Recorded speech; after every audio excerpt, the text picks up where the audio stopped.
పరమంబులేక పరమేశుతో ఇటు కృతార్థుని చేయుదే నీవు వచ్చి నన్నిప్పుడు నీకి బోలినటులెల్లను చేయుదుగాని వేగరం మొప్పది నాకు ఇట్టి తెరగుజ్వల పుల్ల సరోజలోచన. కృష్ణ పరమాత్మ, ఇంక ఇంతకన్నా నా జీవితంలో అదృష్టం ఏముంటుందయ్యా? నేను చేస్తున్నటువంటి యుద్ధానికి నువ్వు సుదర్శన చక్రం పట్టేశావా? శపథం పక్కన పెట్టేశావా? నన్ను చంపడానికి బయలుదేరి వచ్చావా? స్వామి, ఇంక ఇంతకన్నా నా జీవితంలో నాకు గొప్ప ఉత్సవం ఏముంటుంది? ఇంతకన్నా సంతోషించదగ్గ విషయం ఏముంటుంది? నువ్వే స్వయంగా వచ్చి నీ సుదర్శన చక్రాన్ని పట్టుకుని ఒకవేళ నన్ను సంహరించాలనుకుంటే నాకు పరమానందం. స్వామి, నీ ఇచ్చ వచ్చినట్టులా నువ్వు ఎలా చేద్దామనుకుంటున్నావో అలా చెయ్యవచ్చు. నేను నువ్వు చేసే ఏ కార్యానికైనా సరే ఒడంబడి నిలబడి ఉన్నాను అని భీష్ముడు పరమభక్తితో నిలబడ్డాడు.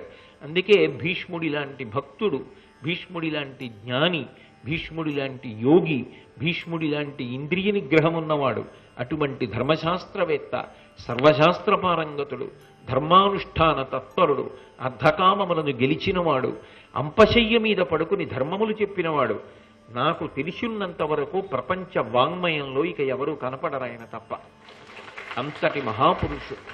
అందుకే ఆ కృష్ణ పరమాత్మ వస్తూ ఉంటే రెండు చేతులు ఒగ్గి నమస్కరించి నిలబడ్డాడు.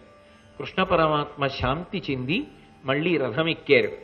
అప్పుడు కృష్ణ పరమాత్మయే సుదర్శన చక్రం పట్టేశాడనేటటువంటి బాధతో ఆ రోజు వెంటనే అర్జునుడు ఒక్కసారి దావానలంలా విజృంభించాడు. ఆ రోజు యుద్ధం అయిపోయిన తర్వాత, అంటే సూర్యాస్తమయం అయిపోయిన తర్వాత కౌరవ శిబిరంలో పాండవ శిబిరంలో కూడా అర్జునుడి యొక్క విజృంభణాన్ని వీరులు చెప్పుకున్నారు.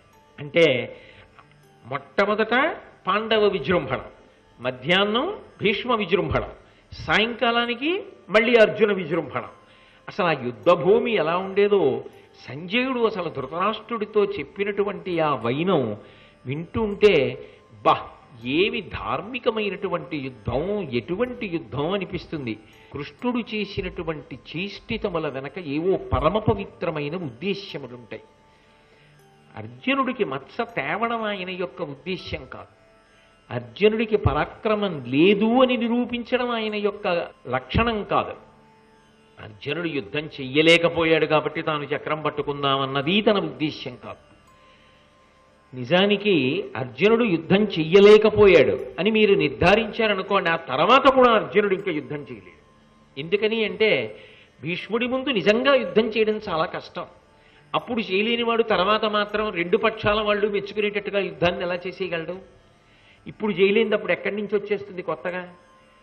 అకస్మాత్తుగా ప్రజ్ఞాపాఠవాలు వచ్చేసేవి కావుగా, అవి నిరంతర సాధన చేత వచ్చేవి. మరి ఎందుకు పట్టుకున్నాడు కృష్ణ పరమాత్మ చక్రాన్ని అంటే ఆయన సర్వజ్ఞుడు, ఆయనకి తెలియని విషయం ఏమి ఉండదు. అంతకు ముందు జరిగిన సందర్భంలో మధ్యాహ్నం దుర్యోధనుడు భీష్మాచార్యుల వారి దగ్గరికి వెళ్ళి ఏమన్నాడు? మిమ్మల్ని సర్వసేనాధిపతిని చేశాను, మిమ్మల్ని నమ్ముకున్నాను. మీరు నేను యుద్ధం చెయ్యను అంటే, పాండవులను చంపను అంటే, మీ పరాక్రమాన్ని ప్రకటించను అంటే, ఇంతకన్నా యుద్ధం చేయడం మీకు చేత కాదు అంటే నేను కర్ణుడినే తెచ్చుకునేవాడిని, మీకు అసలు ఈ పదవి ఇచ్చేవాడిని కానన్నాడు. అంటే నిజానికి దుర్యోధనుడి దృష్టిలో కర్ణుడు గొప్ప, భీష్ముడు గొప్ప? కర్ణుడే గొప్ప. లేకపోతే పక్కన ద్రోణుడు ఉన్నాడు, ఎవరి గురించి చెప్పాలి? మీరు కాకపోతే ద్రోణుడికి ఇద్దుననాలి. అంటే అతని దృష్టిలో భీష్మద్రోణులు ఇద్దరూ ధర్మపక్షపాతులు, పాండవ పక్షపాతులు. కాబట్టి వాళ్ళు యుద్ధం చెయ్యరు. కర్ణుడు పక్షపాత బుద్ధి లేనివాడు, తన వైపు యుద్ధం చేస్తాడు. కానీ పక్షపాతంతో యుద్ధం చేయలేదా? ధర్మము వలన నేను చెయ్యనని ముందే భీష్ముడు చెప్పాడా లేదా? బయలుదేరుతున్నప్పుడు సర్వసైన్యాధిపత్యం ఇచ్చినప్పుడు నేను అర్జునుణ్ణి ఓడించలేను, పాండవులను చంపను, నీకు ఇష్టమైతే వస్తా సర్వసైనాధిపతిగా, మిగిలిన యోధులను పడగొడతానన్నాడు. అలాగే పడగొట్టాడా లేదా? మొదటి రోజు, రెండో రోజు పడగొట్టాడా లేదా? మరి అంత పెద్దవాణ్ణి పట్టుకుని, అంతటి మహాభక్తుణ్ణి, అంతటి ధర్మజ్ఞుణ్ణి, అంతటి సర్వశాస్త్ర విశారదుణ్ణి, ఆ వయస్సులో కూడా అంత మర్యాదతో యుద్ధం చేస్తున్న వాణ్ణి పట్టుకుని అనరాని మాటలు దుర్యోధనుడు అన్నాడు. తన భక్తుణ్ణి కాపాడుకోవలసిన కర్తవ్యం ఎవరి మీద ఉంటుంది? భగవంతుడి మీద ఉంటుంది. కృష్ణ పరమాత్మ పాండవుల వైపు ఉండి ఉండవచ్చు, అర్జునుడికి సారథ్యం చేస్తుండవచ్చు. అంత మాత్రం చేత భీష్ముడి పట్ల అపారమైనటువంటి అనుగ్రహం కలిగిన పరమాత్మ కాకుండా నిలబడగలడా? భీష్ముడు మహాభక్తుడు కృష్ణుడికి. అయినప్పుడు భీష్ముడి యొక్క గొప్పతనం ఏమిటో దుర్యోధనుడికి తెలియ చెప్పాలా వద్దా? అందుకే భీష్ముడే యుద్ధం చేస్తే అర్జునుడు కాదు, నేను పట్టుకోవాలి చక్రం. నేను చక్రం పట్టుకుంటే తప్ప భీష్ముడిని నియంత్రించలేరు. ఇప్పుడు కృష్ణుడు చక్రం పట్టుకోవడం నిజంగా భీష్ముడిని చంపడానికి కాదు. కృష్ణుడి చక్రం పట్టుకోవడం అర్జునుడు చేతకాని వాడైపోతే కాపాడుకోవడానికి కాదు. కృష్ణుడు చక్రం పట్టుకోవడం అర్జునుడు యుద్ధం చెయ్యలేడని కాదు. కృష్ణుడు చక్రం పట్టుకోవడం దుర్యోధనుడికి బుద్ధి చెప్పడానికి. భీష్ముడు ఇంత గొప్పవాడైన భీష్ముడి గురించి నువ్వు తెలుసుకోలేకపోయావు. ఆయనకి తెలియచెప్పాలంటే మహాభారత యుద్ధం అంతా ఒకెత్తు. కురుక్షేత్ర సంగ్రామంలో జరిగిన 3వ రోజు యుద్ధాన్ని 9వ రోజు యుద్ధాన్ని ఎవరూ మరిచిపోరు. ఎందుచేత అంటే భాగవతంలో అయితే ఒకసారి వర్ణించారు. మహాభారతంలో 2 మాటలు పట్టుకున్నాడు కృష్ణుడు చక్రాయుధాన్ని. 3వ రోజు యుద్ధంలో ఎలా పట్టుకున్నాడో 9వ రోజు యుద్ధంలో అలాగే పట్టుకున్నాడు. ఎందుకని అంటే 8వ రోజు రాత్రి మళ్ళీ ఇలాగే నింద చేశాడు దుర్యోధనుడు.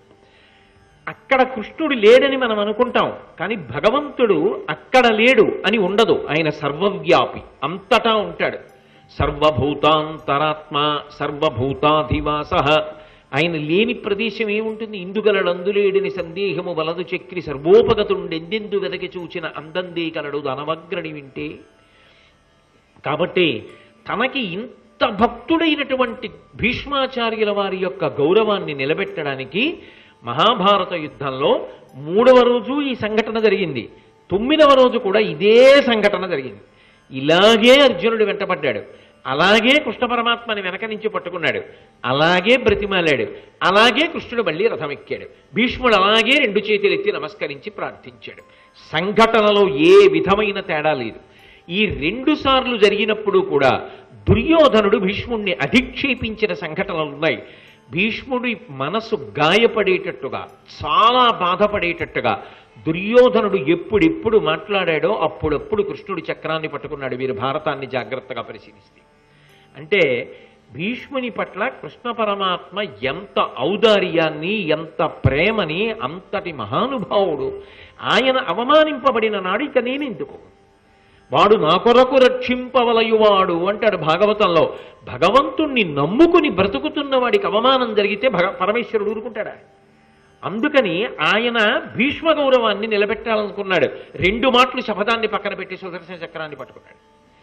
కురుక్షేత్ర సంగ్రామం మొత్తం మీద కృష్ణుడు 2 మాటలు సుదర్శన చక్రాన్ని పట్టుకున్నది భీష్మాచార్యుల వారి యొక్క గౌరవాన్ని నిలబెట్టడం కోసమే.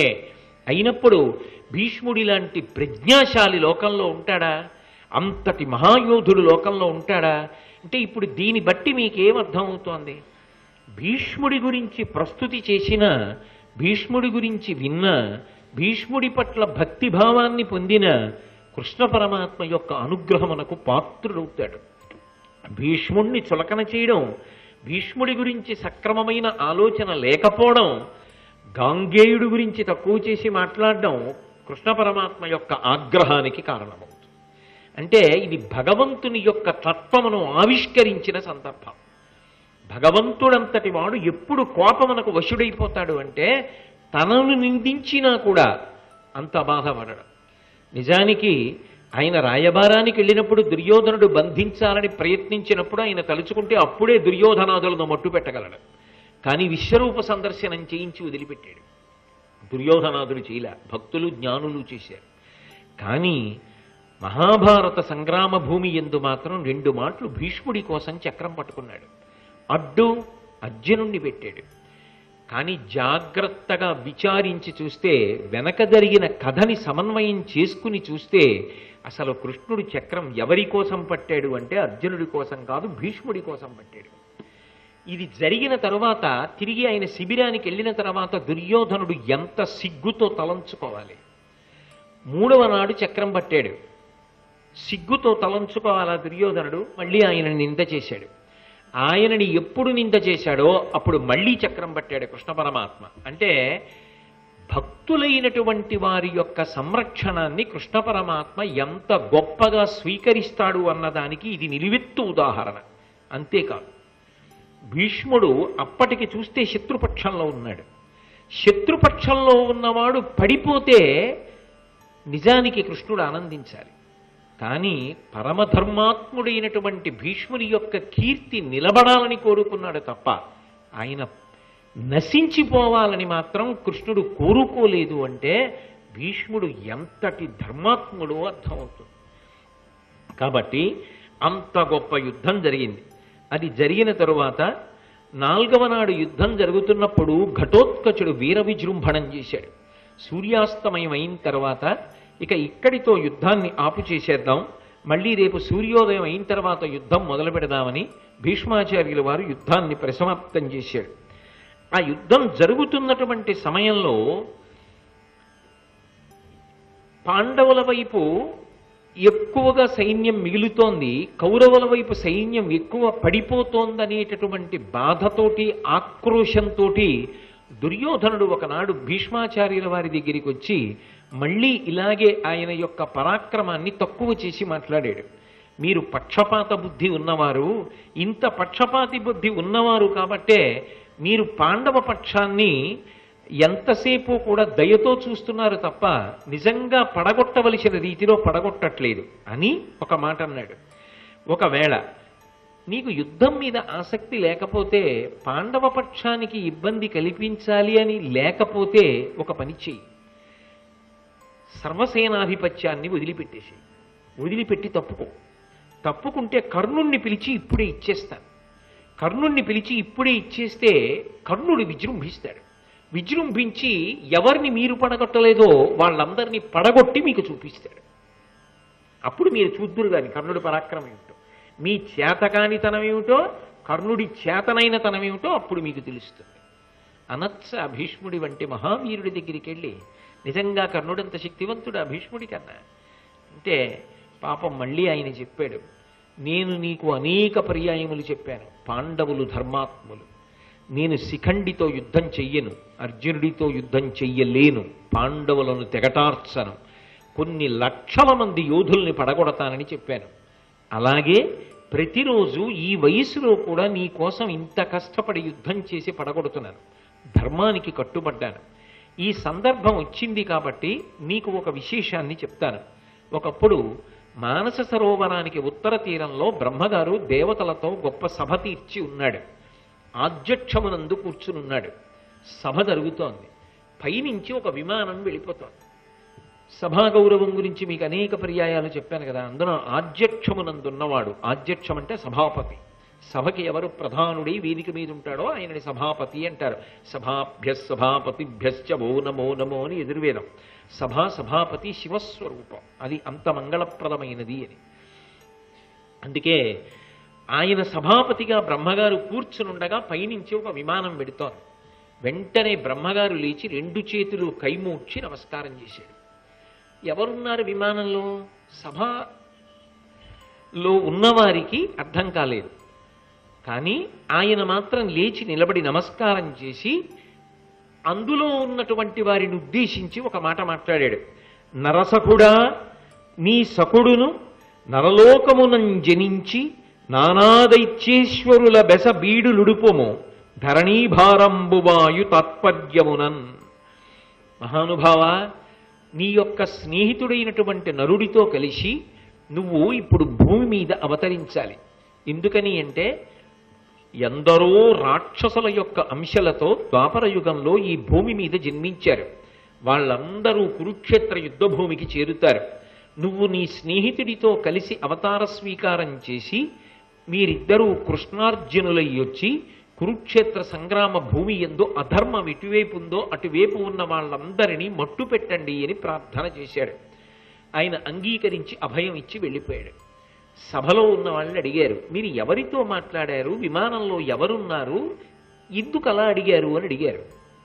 అడిగితే ఆయన అప్పుడు చెప్పాడు, ప్రతి యుగమునందు కూడా వాళ్ళు అవతారం తీసుకొని లోకమును కాపాడుతుంటారు. అధర్మం ఎక్కడుందో అక్కడ అధర్మాన్ని పీచమణుస్తారు, ధర్మాన్ని రక్షణ చేస్తారు. నారాయణుడు నరుడు అనబడేటటువంటి ఋషులు విమానంలో వెడుతున్నారు. నేను వాళ్ళకి నమస్కారం చేసి ప్రార్థన చేశాను. నారాయణ ఋషి శ్రీకృష్ణ పరమాత్మగా, నరుడు అర్జునుడిగా భూలోకంలో అవతరించాలి అని ప్రార్థించాను. వాళ్ళిద్దరూ కృష్ణార్జునులుగా రాబోతున్నారు. కురుక్షేత్ర సంగ్రామం జరుగుతుంది. అది జరిగినప్పుడు కృష్ణార్జునులకు వ్యతిరేక పక్షంలో అధర్మమునందున్న వాళ్ళందరూ కట్టకట్టుకు నిలబడతారు. అప్పుడు వాళ్ళందరినీ కూడా కృష్ణార్జునులు పడగొట్టేస్తారు. ధర్మము ఎటుందో అటే జయము, ధర్మం ఎటుందో అటు కృష్ణార్జునులు నరనారాయణులు కనుక ఉంటారు. కాబట్టి బ్రహ్మగారంతటి వాడటువంటి ప్రార్థన చేశాడు దుర్యోధన. నేను ఎంతటి పరాక్రమమున్నవాణ్ణైనా, ఎంతటి శౌర్యమున్నవాణ్ణైనా, దేవతలందరినీ గెలవగలిగిన వాణ్ణైనా, ఆ అవతార స్వీకారం చేసినటువంటి కృష్ణార్జునులు నీ పక్షంలో ఎవరిని మిగలనివ్వరు. నీకు సర్వసేనాధిపతిగా ఉన్న కారణం చేత నేను కూడా కోరుకున్నది యుద్ధభూమిలో పడిపోవాలి, వీరమరణం కావాలని కోరుకున్నాను. కాబట్టి నేను కూడా పడిపోవలసిందే, వీరులందరూ పడిపోవలసిందే, నువ్వు పడిపోవలసిందే తప్ప యుద్ధం చేసి గెలవడం సంభవం కాదు.